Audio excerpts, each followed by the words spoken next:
Hey, Cypher here. Race was a movie that came out simply to capitalize on the Rio Olympics, but it is an important story to take into account. It shows some problems in the way this movie has some of your bog-standard tropes associated with sports movies, and I've avoided these kinds of movies thus far because there is normally just nothing interesting to say about them. But this is a huge exception.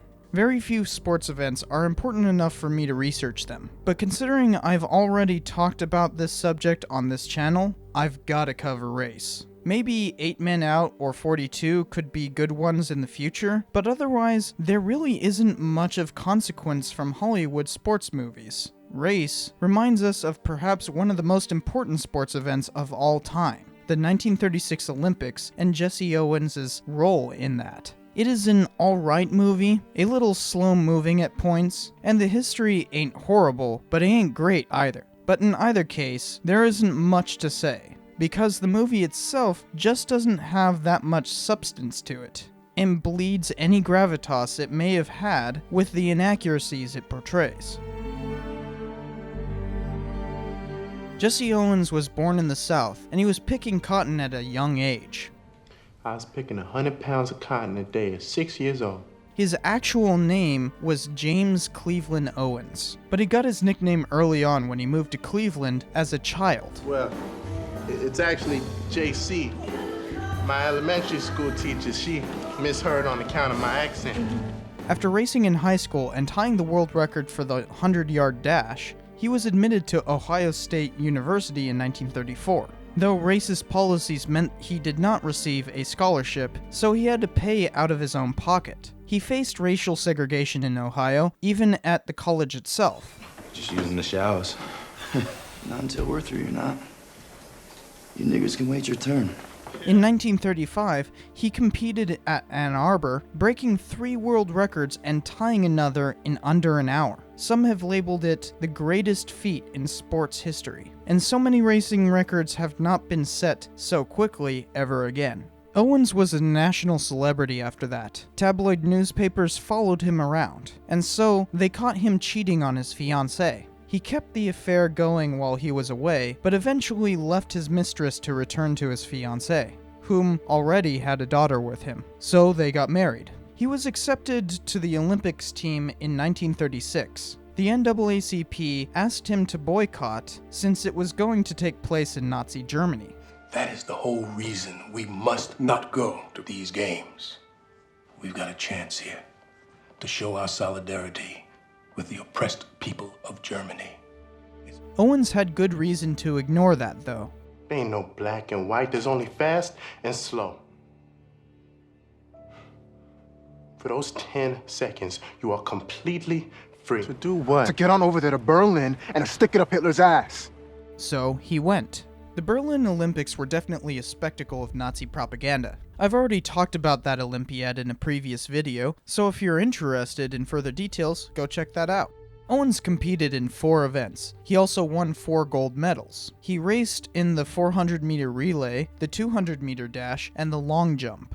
During the long jump, he had an intense rivalry with a German athlete named Lutz Long, and they developed a friendship as a result, much to the chagrin of the Nazi establishment. He came home with these 4 gold medals, making a symbolic victory over racist ideals of Aryan supremacy, both at home and in Germany. Unfortunately, President Franklin Delano Roosevelt did not acknowledge Owens' abilities. FDR ignored a tradition of inviting Olympic champions to the White House after their victory simply to spite Owens. This was the crowning achievement for Owens' life. He went on a speaking tour, but as a result of being paid for that, he was barred from participating in amateur racing. He had trouble making enough money, but had some successes. He formed a short-lived Negro baseball league and would participate in promotional events. Due to his unwillingness to participate in civil rights movement activities, he was sometimes called an Uncle Tom.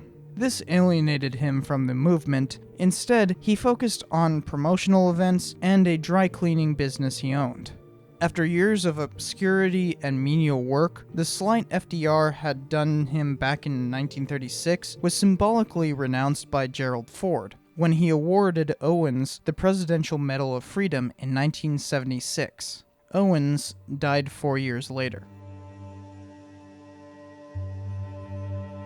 This movie does a good job of dealing with Jesse Owens' story. There is basically nothing to point out on his narrative that is incorrect, but there are problems with the overall story. When the movie is focused on Owens and him alone, it works perfectly. It falls apart when dealing with the greater story of the 1936 Olympics. The movie has this whole side plot about the US Olympics committees planning around the Berlin Olympics. Almost every aspect of this is incorrect. It is correct to observe that the committee had serious qualms with the Nazi regime's anti-Semitic policies. These games have to be inclusive. If I'm not satisfied that the Nazis are going to make good on their promises, I have no alternative but to recommend a vote to boycott. The Nuremberg laws had recently been passed, which officially limited Jews and other hated minorities from citizenship and outlawed miscegenation. The US did debate boycotting the Olympics, but it was in no way as serious as the movie indicates.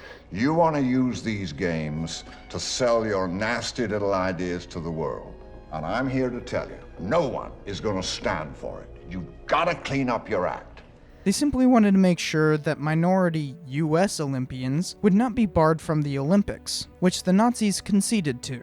In general, the movie depicts Nazi anti-Semitic policies as being far more advanced than they were at the time. We see Jews being brutally evicted. The movie even hints at Jews being sent to concentration camps. This was not happening in 1936.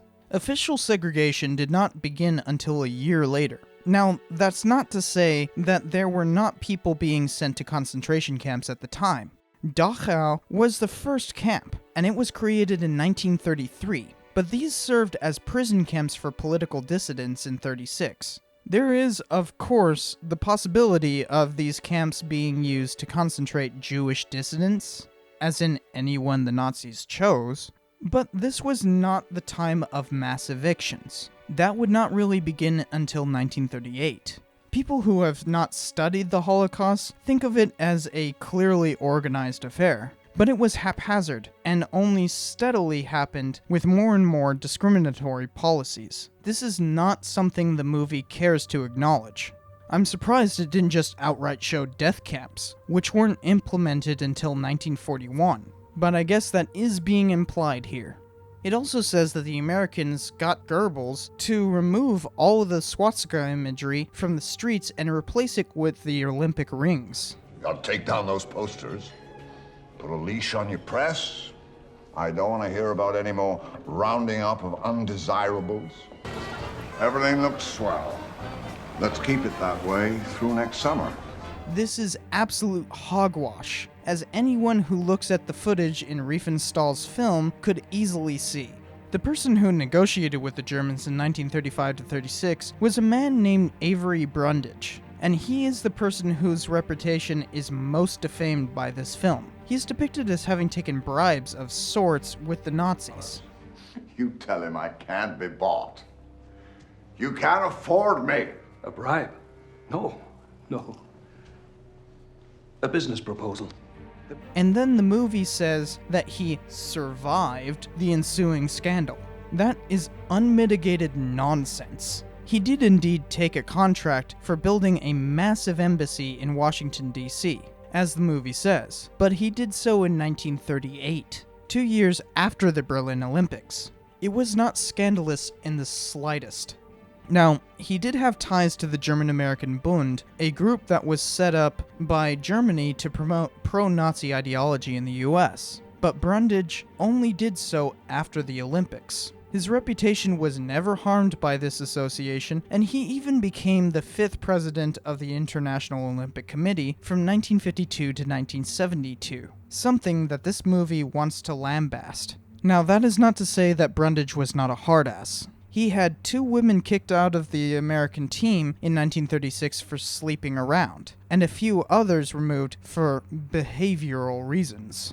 Not exactly a glimmering record. The movie does point out that he removed 2 Jewish American relay racers from the team. Marty. Sam. Sorry, but we gotta cut you. This did happen, though the movie makes it out to be a concession to the Nazis. The Jews, Glickman and Stoller, are competing in the 400-meter relay. It would show a great deal of sympathy and understanding on your part if they did not.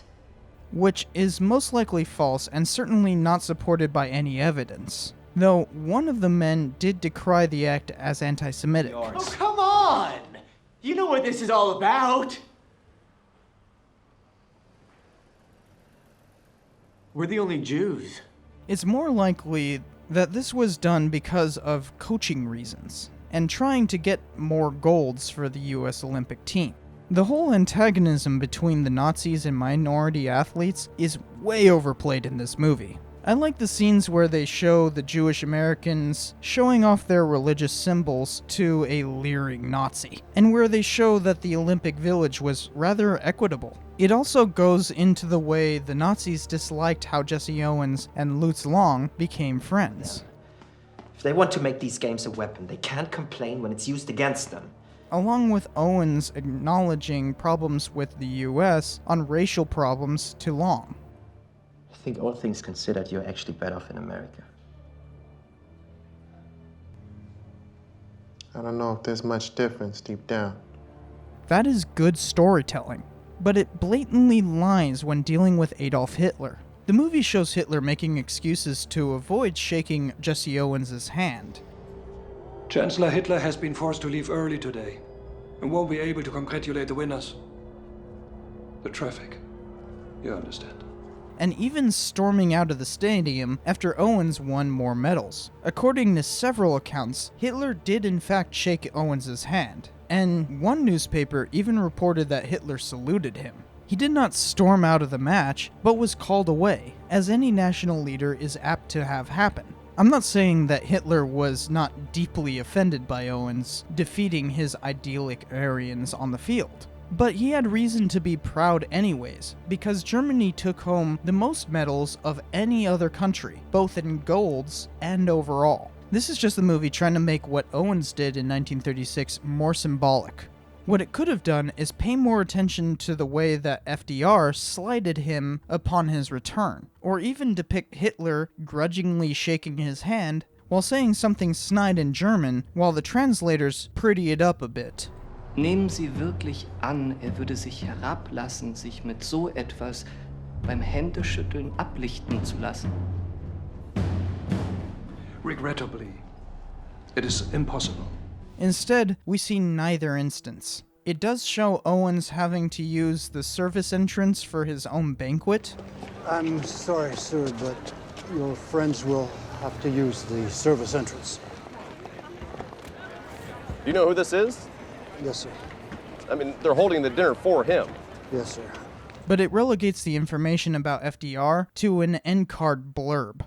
You see, we in America like to remember Owens as facing off against the Nazis, but in reality, it was our own sins he was symbolically defeating by proxy of the Nazi regime. By focusing on Hitler being all angry and stuff about Owens, it misses the most poignant scenes it could have made. By showing Hitler shaking Owens' hand, or even saluting him, and then Owens being snubbed by FDR, it could have shown what was the real symbolic victory. By doing so, it would have shown that Owens was a hero for black people against white oppression in general. Instead, the movie plays into the same American jingoism that says that he defeated the Nazis.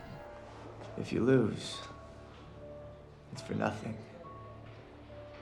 Sam and me would have been shafted for nothing. All the world will see is another Nazi waving another medal. When they were actually good sports about it.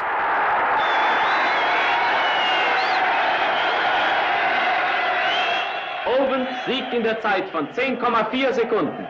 Too much of a focus on the Nazis meant that the best part of this story was completely missed. One last thing I have to point out. The movie depicts Joseph Goebbels ordering Leni Riefenstahl to stop filming when it is apparent that Owens would win another gold. I cannot find any evidence of this, and it is a supercilious plot detail that adds to the overemphasis on the Nazis here. That could have been cut, but they left it in this 2-hour-long movie anyways. There is a reason why I have avoided sports movies thus far on this channel. Firstly, I'm just not that big of a sports fan in general. Like who's the guy with the football ball? Football! And actually, I try to avoid the subject in conversation normally. But more importantly, they all tend to have the same problem. Sports movies over-glorify the subject matter and typically miss the deeper narrative that could be achieved. They're happy fluff to make us feel good. I know many people are extraordinarily attached to their sports heroes, so denigrating any aspect of their legend is something many people just can't handle. Hell, look at the comments section in any of these based on the true stories, and see how some people are angered that I'm being so mean, and can't you just let the movie be? It's only based on a true story, not completely true. Woo! Well, sports movies are that much worse. Never mind the ignorance of such statements, the point is to learn from these movies' mistakes and show that they could have been better movies if they were more accurate. And that is what I'm saying here. I know Hollywood could do better, because I've seen them do just that before. This movie had a prime opportunity. It came just before the most recent Olympics and rode that wave of popularity. It gets Jesse Owens correct and gives you that warm, fuzzy feeling sports movies are supposed to do. It also does explore some of the issues at hand, so there is some good things here. But ultimately, it still could have been a much better movie.